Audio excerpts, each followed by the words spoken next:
देखो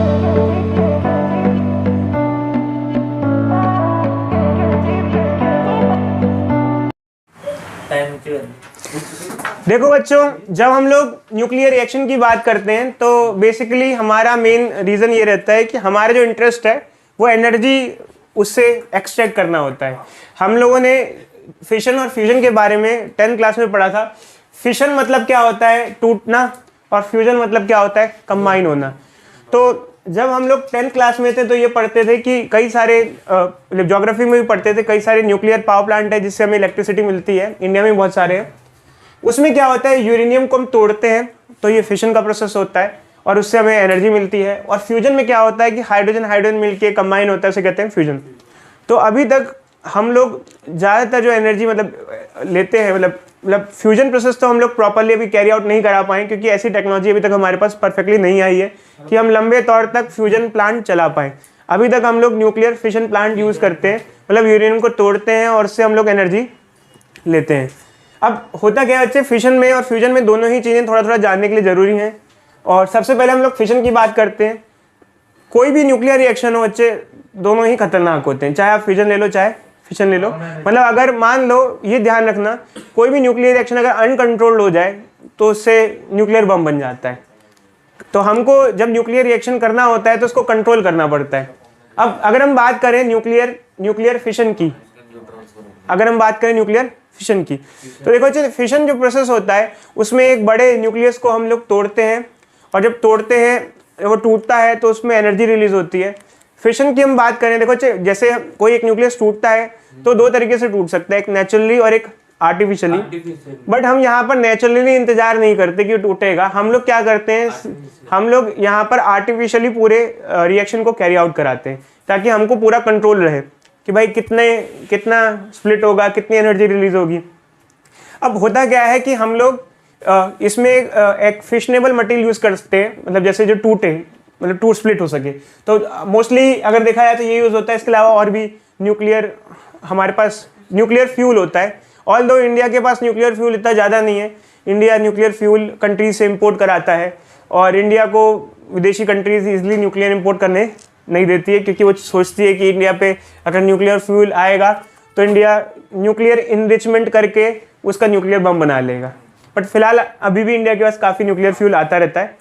हमारे पास अपनी इतनी रिसोर्सेज नहीं है न्यूक्लियर फ्यूल्स के, बट हम आपको थोड़ा सा इसके बारे में बताते हैं। इसमें होता क्या बच्चों, जैसे इसमें क्या होता है, ये आमतौर पे अगर खुद ना टूटे, जैसे क्योंकि अगर हमको यहाँ पे मैन मेड रेडियो एक्टिविटी करनी पड़ती है, हमें खुद तोड़ना पड़ता है, तो हम क्या करते हैं बच्चों, वैसे तो इसका जो रिएक्शन होता है कॉम्प्लेक्स होता है। एनसीईआरटी में इसके बारे में थोड़ा मेंशन किया है, बट हम लोगों को डिटेल में पढ़ने की कोई खास ज़रूरत नहीं है।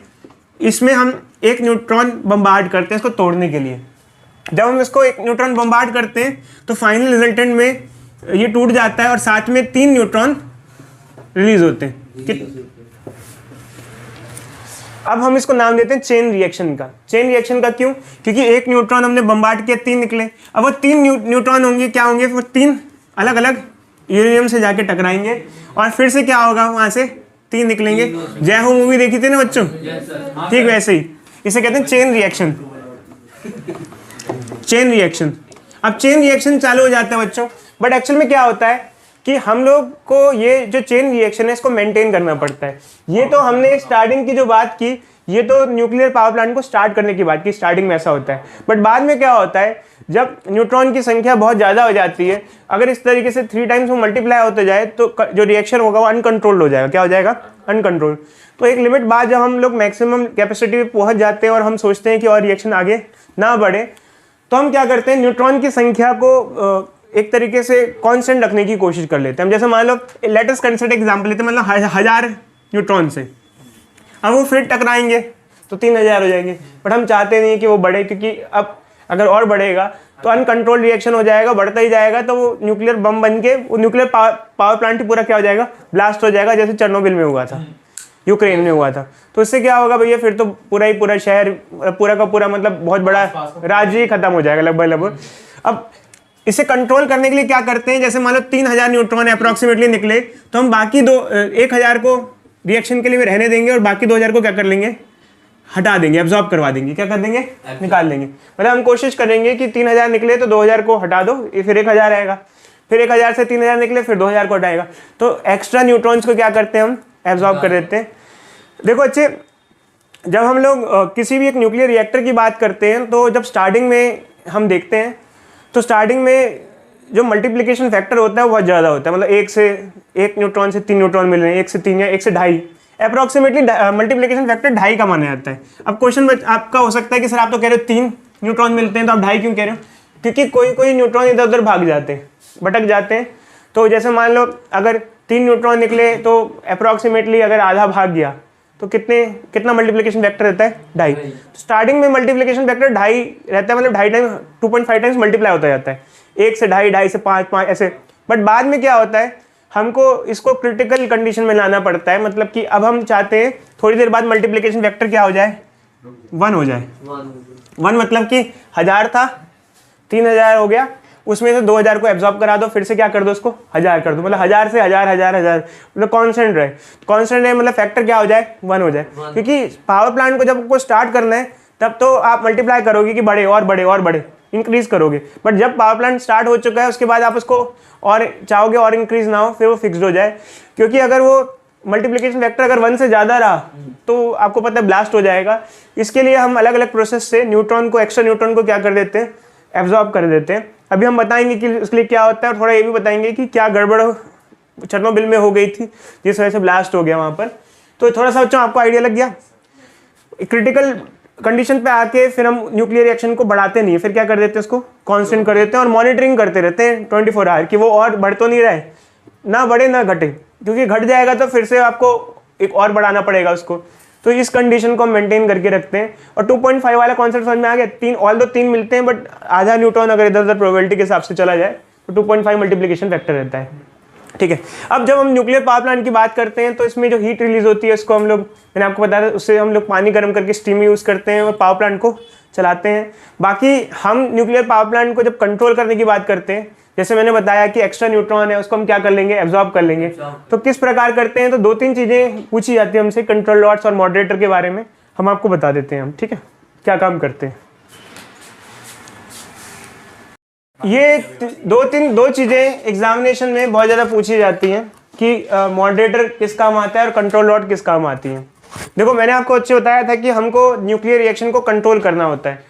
तो कंट्रोल का मतलब ये होता है कि अगर रिएक्शन कम हो रहा है तो उसको बढ़ाना है, या बढ़ रहा है तो उसको कम करना है, दोनों में ध्यान रखना है। खैर इसमें रिफ्लेक्टर से इतना काम करनी, थोड़ा आपको बता देते हैं क्या होता है बच्चों।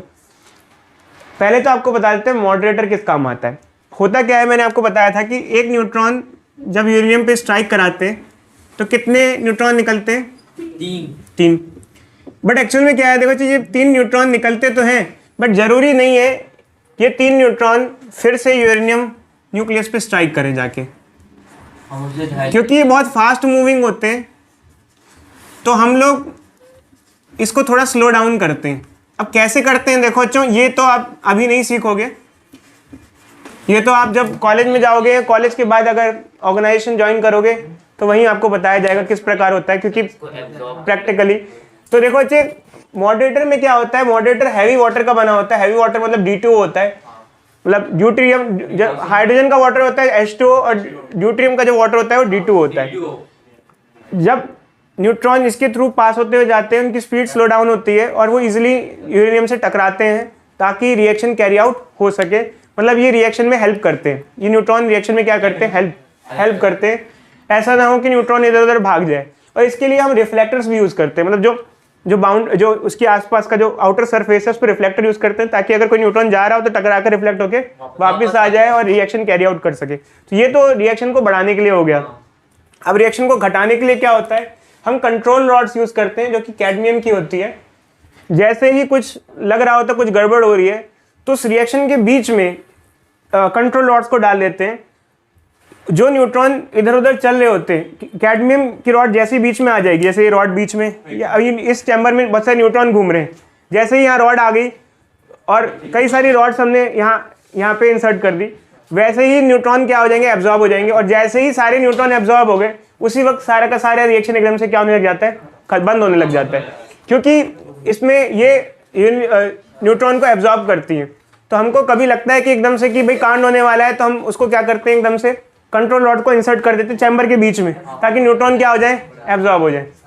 अगर हम लेट हो जाएंगे तो दिक्कत हो जाएगी। चेरनोबिल में यही हुआ था, उसने लेट कर दिया था। अगर वो पहले स्टेप ले लेता तो ऐसा नहीं होता। तो न्यूक्लियर बम का कॉन्सेप्ट होता है वो इसी कॉन्सेप्ट पे बेस्ड होता है। इधर देखो, अगर आप किसी भी न्यूक्लियर रिएक्शन को अनकंट्रोल्ड वे में चलाओगे तो वो एक तरीके से क्या बन जाता है, न्यूक्लियर बम का काम करता है। बट उसमें एक चीज ध्यान रखना चाहिए, उसमें जो न्यूक्लियर फ्यूल होना चाहिए वो इनरिच्ड होना चाहिए, मतलब काफी प्योर होना चाहिए। अब एक्चुअली क्या होता है, जब हम लोग एक्सट्रैक्शन करते हैं यूरेनियम का जमीन से, तो हमको प्योर यूरेनियम कई बार नहीं मिलता है, उसको एक्सट्रैक्ट किया जाता है तब जाके प्योर यूरेनियम मिलता है। अब देखो अच्छा, ये तो हमारा कंप्लीट हो गया। अब हम बात करते हैं फ्यूजन की। फ्यूजन में क्या होता है कि हाइड्रोजन को मिलकर हम लोग हीलियम बनाते हैं, हैवी न्यूक्लियस बनाते हैं, तो फ्यूजन रिएक्शन होता है और काफी एनर्जी रिलीज होती है। सन में यही चल रहा है, किसी भी स्टार्स में यही चल रहा है। बट एक्चुअल में क्या होता है, फ्यूजन को कैरी आउट कराना बड़ा मुश्किल होता है, क्योंकि उसके लिए क्या होता है, अगर हाइड्रोजन को कंबाइन करना है तो उसके लिए काफी ज्यादा हीट देनी पड़ती है, काफी ज्यादा हीट देनी। ओमदीप बात नहीं बच्चे, चलो बच्चे। न्यूक्लियर रिएक्शन में न्यूक्लियर फ्यूजन को कैरी आउट कराना इसलिए इतना मुश्किल है क्योंकि न्यूक्लियर फ्यूजन के लिए बहुत हाई टेम्परेचर की रिक्वायरमेंट होती है और इतना हाई टेम्परेचर अचीव कर पाना पॉसिबल नहीं है।